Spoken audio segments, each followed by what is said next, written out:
Don't forget, we talked about the fuel scarcity matter, and we had started talking about the issue of subsidy removal, and you can put that side by side with the inability of so many states to pay salaries and wages. Joining us to look at the argument or the debate on fuel subsidy removal this morning is Peter Esele, the former TUC president. Good morning and thanks for joining us. Good morning. A lot of people don't understand this because it looks like deja vu. They've seen it before. This is not the first time this debate has been with us. But again, we're getting to see it again. Tell us what you understand, because if you look at the bogus figure, first, the most amazing thing has to do with when the same government was in opposition, how some of them never believed that there was anything like subsidy. They called it criminal, they called it fraud. But here we are today, and we're getting to see we're even paying more for the subsidy. Is there any subsidy? There is subsidy. Even, we had a couple of discussions about when then you had the opposition talking about the fact that it was criminal, there was actually no subsidy. There is subsidy. And the bottom line was, in politics, you can do anything as far as you get the power.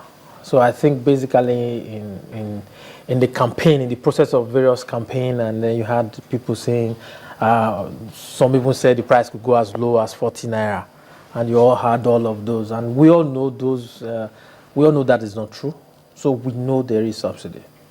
So this argument of its removal, it has always come with landing costs of petroleum product and what we have seen so far.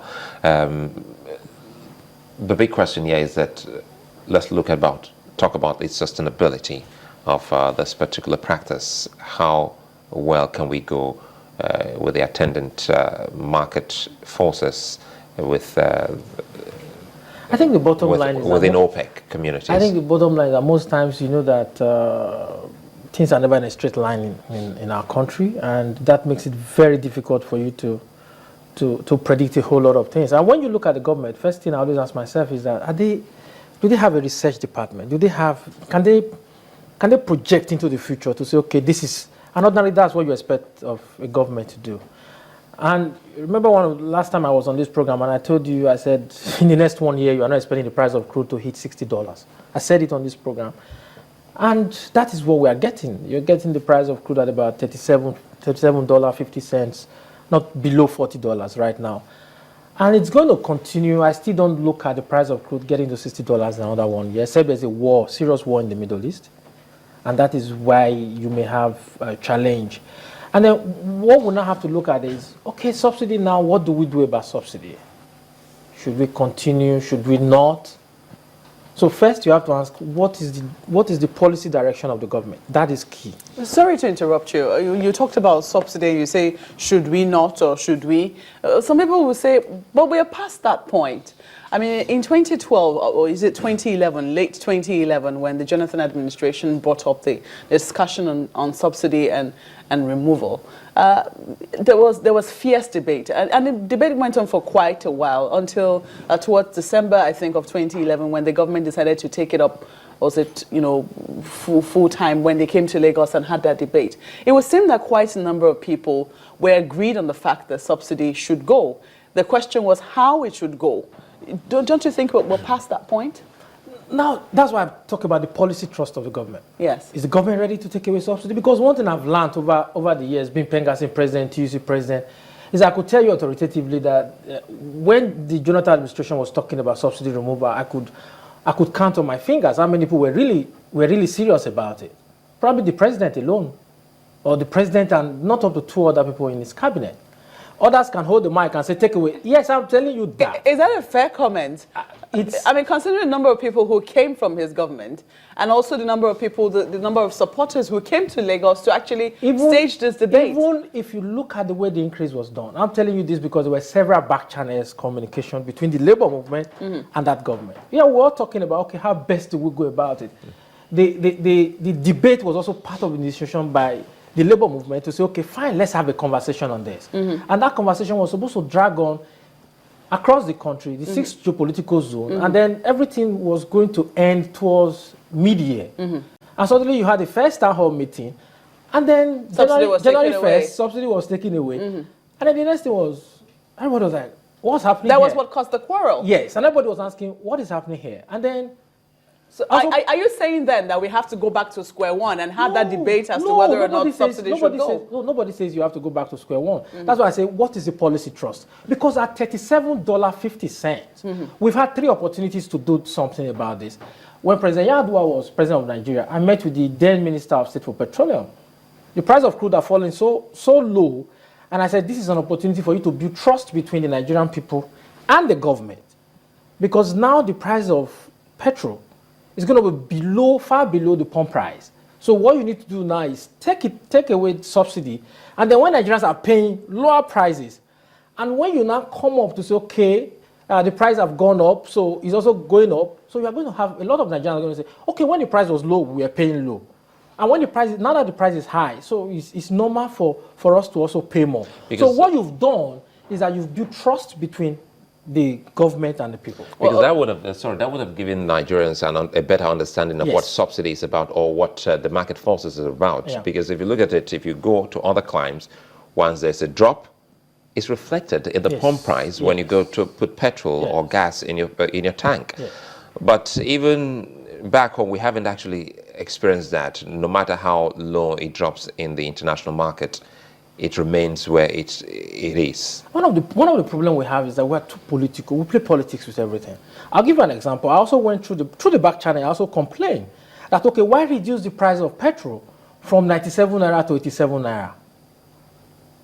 It was strictly politics. I was going to come to that. Yes. Why? Because the reason I'm going to come to that is because it's going up again. Sorry, Suleiman. The reason I'm going to come to that is this. Recall that just before the elections, I think the price of crude was about $60. It had really come down from its $100 high or more high, but it had not come down to $40 per barrel. And recall that the then opposition, the APC, was, screaming itself hoarse as to whether or not there was actually any subsidy by now, because the price of crude oil had come down on the international market. What subsidy are we still paying? Now they're in government.